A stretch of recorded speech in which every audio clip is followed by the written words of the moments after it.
Yo, what is good people? It's your boy Zeus here today, and I'm back with a Call of Duty Zombies video on Black Ops 6, and this one is going to be how to do the Liberty Falls Easter egg, the actual main quest.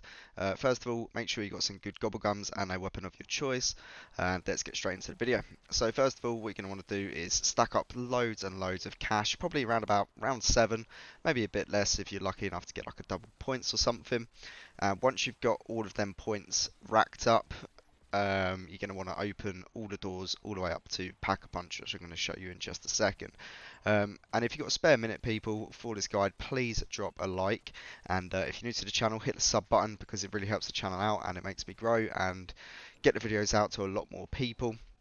I've also gonna be having a Terminus Easter egg guide up on the channel in probably a day or so, so I need to edit the video, and it does take a little while to edit them. So here's the first door you're gonna want to open. Bear in mind there is a crafting table to your right which you're going to be using later on in the video. This is the second door which you open here. This guide's going to help a lot of people out if you're kind of like new to Liberty Falls and new to like the zombie experience. Also, with this Easter egg, if you do it before the director mode, you will get a calling card with like a gold skull on it, showing that you haven't used like assisted mode for it. So here's the church where the Easter egg begins, and what I would do is pack-a-punch your gun, just because it's just a lot easier to get out of the way, and that's why we saved up the cash. So you're going to want to hold your square button to interact with this little machine here, and that'll be the first step of the Easter egg done. Now you're going to want to come over to this flower shop here, Lily's Flower Pot, and you will see a little tap. Hold the interact button and you'll pick up the little cog for it. Once you have the cog, come over to the bowling alley, which is on the left side of the map, and there'll be a little thing on the wall here with like a little valve on it. Just want to shoot that, open up the face of the water pressure valve, and then you want to interact with it and make sure the water pressure goes all the way up, and then eventually it will drop one of these parts. Be careful because there's a lot of zombies that spawn there, you might need to train them up. And then you need to head over to the cemetery, and then eventually the groundskeeper will spawn and he will drop the tool shed key.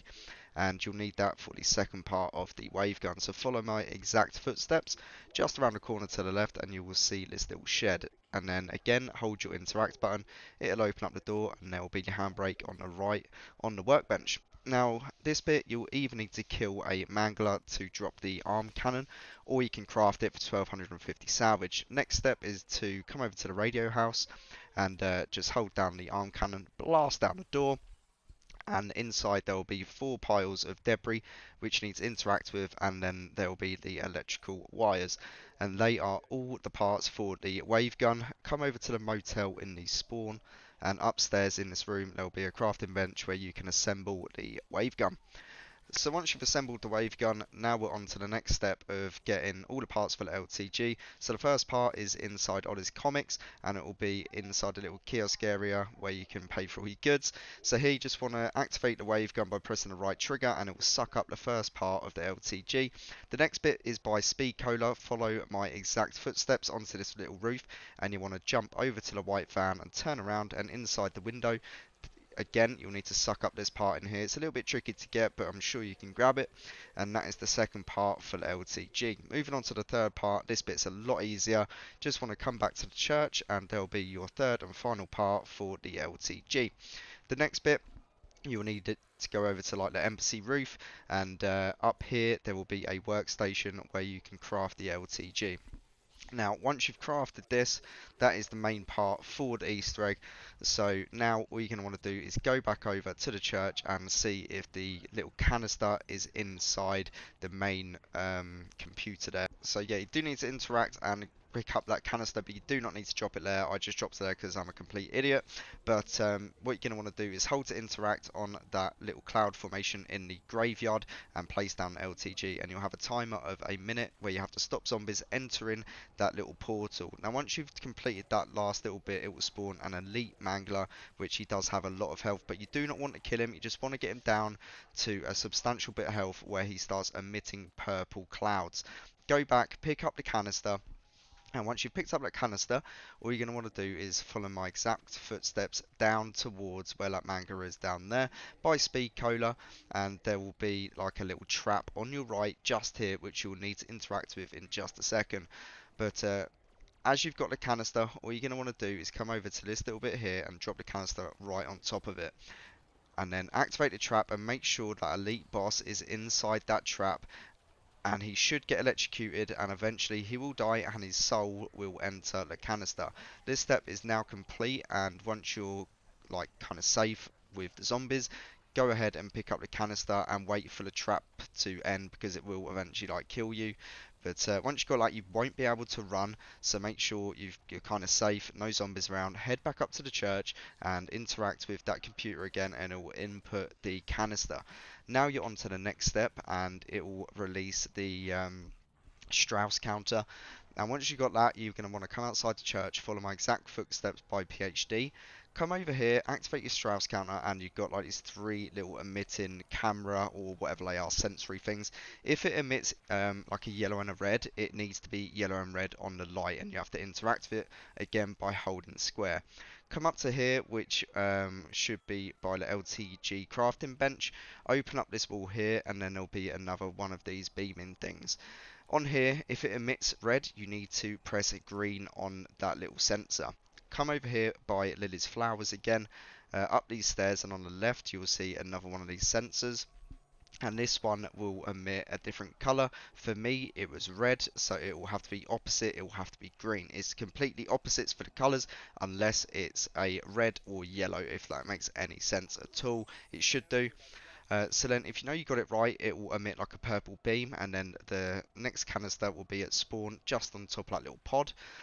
Again, go and pick up that LTG, what was left in the graveyard, place it on this bit here by quick revive. Once you've done that, it will emit another portal where you have to fend off zombies for another minute. Once you've done that, it will spawn another boss, but this time it will be a mega abomination.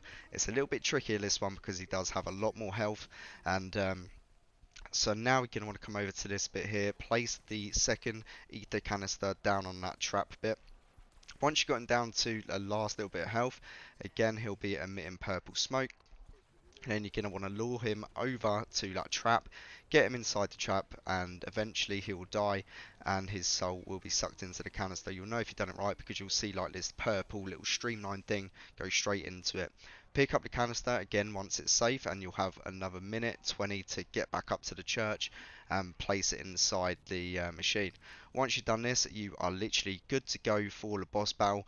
I would highly recommend, you've got all the perks, pack-a-punch guns, a self-revive kit, and more importantly a 3-plate armor vest literally just there. Go and craft yourself a mutant injection, because this bit will just help so much in the boss battle, because you will see in just a second it does get a little bit tense in there. So to activate the boss battle, come to the church and interact with that machine there, and you'll come into a little cutscene here where you've got the guy on top of the banisters, and now you're in the boss, well, quote unquote boss battle. And the first round will just be a load of zombies and a few manglers. This bit ain't too bad, bearing in mind I would just literally train the zombies left to right and just try and get away from him as quickly as possible. Save your armor plates. You've got an ammo cache in there, you've got a pack-a-punch machine. You're pretty good to go. Just make sure you don't get trapped in a corner, so shoot and move at all times. Once you've cleared all the zombies on this first bit, and killed all the manglers, eventually it will spawn a power up, and it should be a armor, and that will be the first phase of the boss battle done. So there is 3 phases, and now we're going to be on the second phase, which is a little bit trickier because this time it will spawn a elite mangler again. So here what I would suggest doing is shooting his head to take off the armor, or shooting his arm cannon when he tries to beam it at you, because it takes a lot of health off of him. Obviously, if you've got monkey bombs, if you get a little bit in stress or it gets a little bit too much, just throw one of them and you have a bit of time just to relax and take a breather. But you should be able to do this solo. If you're in a trio or a quads, trust me, there's a lot more zombies and it's a lot more trickier, so I'll probably just stick to doing it duos or solos. So once you've done this bit and killed that elite mangler, eventually all the zombies will stop spawning, and that'll be your second wave complete, and it will spawn a max ammo, which you'll be pretty grateful for. So the third one, it will spawn a load of zombies and a few manglers, and then it will spawn the Mega Abomination, which is an elite version of him. And now you're going to want to use your mutant injection and just keep beaming this Mega Abomination, and his health will just plummet into the ground and probably will leave him with about, well, less than an inch of health, and you can just come out of the mutant injection and just spray straight into his mouth, and eventually he'll be dead and you'll enter a cutscene. But I don't think this Easter egg is too hard, to be honest. The Terminus one, it's very, very trickier. Uh, so the rewards you get for completing the Liberty Falls Easter egg, you'll be getting the ray gun skin, which is like a green and black skin, I believe. You'll also get a title for it. Well, you get two titles. You'll get the early version and you'll get just the normal version. This bit here, don't be alarmed when you go down because it's meant to happen. I got a little bit freaked out on my first time. But here, if you've completed it right, you'll get into a cutscene. I'm not going to play all of it because it'll become very, very long. But I hope you've enjoyed the video, guys, and it's taken me a while to edit it, and I'm sorry for the long wait time for these uploads, but I promise you there'll be a lot more zombie content coming your way. Again, if you enjoyed the video, hit that like button, hit the sub button, and as always, people, it's been your boy Zeus, and I'll catch you in the next video. Peace.